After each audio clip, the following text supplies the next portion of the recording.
I'm delighted to be here addressing you today. The last time I addressed a large group of women such as this was actually back in Dubai earlier in the year at the Big Five construction industry event. I was speaking about careers and women in construction, of which there are many, of course, project managers, designers, architects, engineers, etc.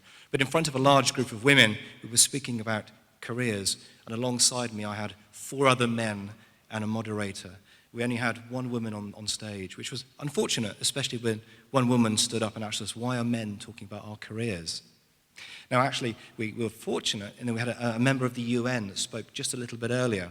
And she stood up and she said earlier, it's important to have sponsors, male sponsors in organizations to help to break through ceilings and to help to empower women to work their way through the organization. And I think Dina's just articulated exactly that we're doing within Deloitte. So I'm delighted to be here today, delighted to be able to present to you on climate change and to bring some awareness of the issues that we're facing. Indeed, I'm working very closely with an organization called Aura 50 in Dubai. It's a social enterprise which is there to assist women go onto boards, to be prepared to actually sit on a board. There's a requirement for a woman to be on all boards in the UAE. It's a very, very important organization, and we provided training sessions and thought leadership on ESG and climate change to them, so they are well prepared to sit on those boards. And there's a very, very important concept at the board level. Indeed, a recent Deloitte survey, a CXO survey of C-suite individuals globally, reported that 89% of executives agree that there is a global climate emergency. And almost 79% of executives see the world at a tipping point for responding to climate change. Despite the gravity of this situation, there is, however, a prevailing sense of optimism, as 88% of respondents agree that with immediate action, we can limit the worst actions of climate change. So we all must do better very, very quickly.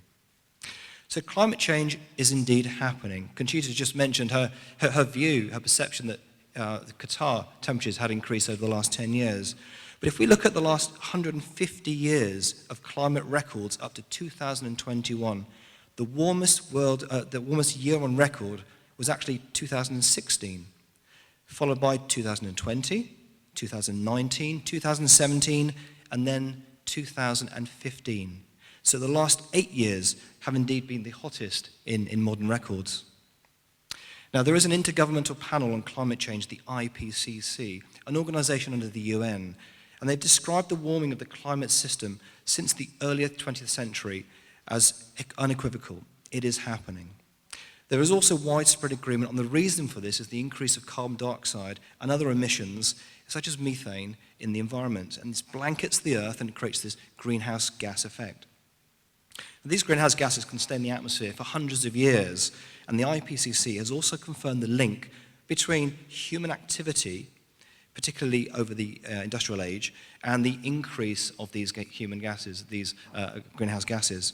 It's a very important link, and effectively it says that we, human beings, are the fault, are the cause of much of the global warming we're seeing. So the main contributors to historical greenhouse gases have been those who were first to industrialize over that period. So we're talking about Europe and North America.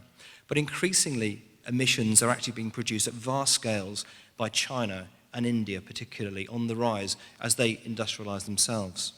So we're in an interesting situation where existing developed countries have already contributed to where we are today, and the newly developing countries are coming through and increasing that problem.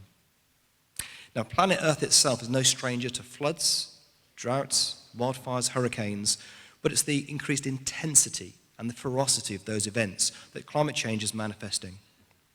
I was speaking to a Doha-based insurance professional quite recently, and they were telling me that the industry is seeing once-in-a-100-year events, such as flooding and climate change issues, becoming more regular, maybe 1 in 20, 1 in 10, across the whole world. And that is why when you're watching the news, you see so many disasters happening to people around the world. The frequency and intensity is increasing. So the scientists and the data analysts have all spoken and the politicians have now heard. Every year, the Congress of Parties, which is an annual gathering of countries seeking to tackle climate change and set carbon reduction targets, meets. Now, last November, COP26, it met in Glasgow in the UK. And the next 2 COPs are actually here towards the Middle East, nearer to us, COP27 is based in Sharm el-Sheikh in Egypt this year, and then next year COP28 is in Dubai. Now, these two meetings are very, very important to meet targets, to drive commitments, and around COP themselves there are events and organizations and presentations, a whole circus of activity.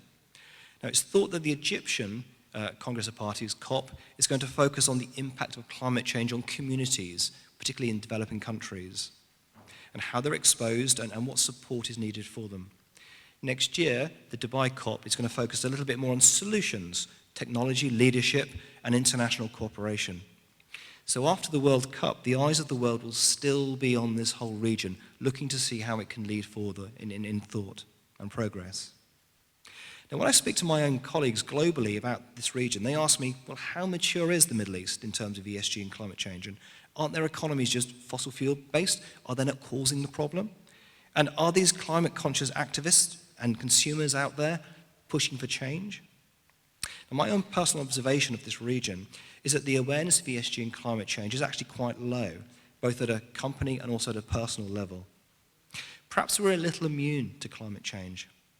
I was back in the UK this summer, just after the temperatures that hit over 40 degrees, which is incredibly high for the UK. We don't have air conditioning at home, we have heating, we're a cold climate.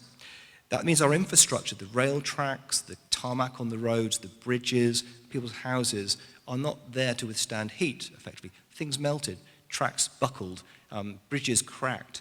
It was very distressing for a lot of people. People died because of the heat, couldn't sleep at night, etc. These are great problems and a sign of things to come, particularly in the northern part of Europe that effectively has an equitable climate. We're facing climate change, needing great change to the infrastructure of those territories. So perhaps here in the Middle East, we're experiencing something different because we have homes and our cars and our offices and our malls all have constant air conditioning. We've already moved in a way to a high temperature environment. So even though the temperature continues to have risen over the last few years, we're all still in these sort of environments and actually immune from it. There is also great political pressure in the developed world to reduce carbon in the creation of energy, to reduce the reliance on fossil fuels, and to stop the use of combustion engines in favor of electric vehicles. And yet here the economies are still largely based on fossil fuels, and energy is relatively cheap and available. That's why we can afford air conditioning non-stop. That's why we can afford large petrol cars on the roads here. Now, some countries also struggle to get clean, fresh water, yet we in the desert, it's plentiful and relatively cheap, and it's powered effectively by energy through desalination plants, so we can survive. In many ways, here in the Middle East, we've already adapted, already mitigated some of these changes that other parts of the world are still facing. And thinking about food, we can't grow everything here, of course, so we import it. It's flown in, it's brought in by container ship.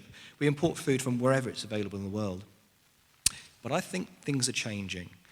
Perhaps I can give just two very, very quick examples, which are not due to climate change, but demonstrate the changing situation and how people are going to start perceiving it. I was in Muscat very recently, just a couple of weeks ago, and there was a power outage that lasted from 12 at lunchtime through to 8 or 9 in the evening. So imagine that, no power, no air conditioning, no lights, no ability to charge your phones or computers.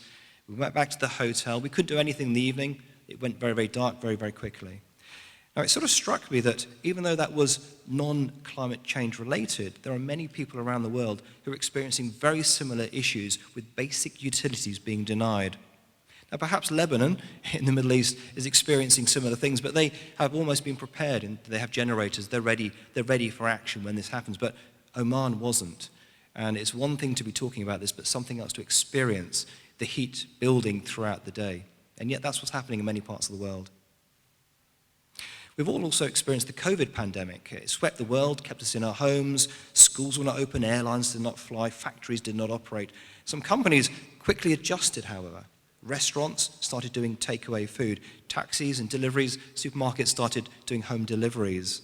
Companies switched production to do gels and personal protection masks, etc.